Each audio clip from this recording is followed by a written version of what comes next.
Welcome guys sa ating YouTube channel. Sa mga hindi pa po naka-subscribe, please subscribe na po tayo para tayo po ay maka-notification po natin ng mga bawat pong i-upload natin na video. So dito guys, meron po tayong apat na bahay kubo na napakasimple. So dito, itong bahay kubo na ito is, ang layout nito guys, 2 meters by 2 meters. So ang ginamit dito ay ang kanyang walling plywood.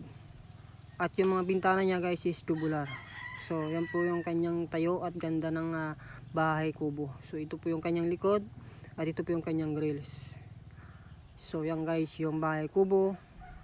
Simpleng bahay, simpleng buhay. So dito sa pangalawa ay ito pong layout nito guys is 2 meters by 3 meters. So makikita po natin 2 stories siya.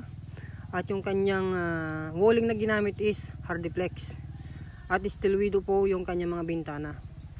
So yan po yung kanyang tayo. At ito po yung kanyang likod.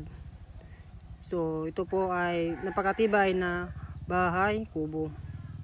At ang pangatlo guys is ito naman yung kanyang ginamit na mga kahoy is tubular lahat. So 2 stories din po siya guys. At ang layout nito is 2 meters by 250 meters. So steel window din po yung kanyang mga bintana. So mapapansin natin guys, yung kanyang walling is pinulik. So puntahan po natin dito yung kanyang likod. So yan po yung kanyang walling, pinulik. So ito yung simpleng bahay. At ang pang-apat guys is, ang kanyang layout nito is 3 meters by 3 meters. So mapapansin natin guys yung kanyang mga plywood. Ito po yung ginamit nilang walling.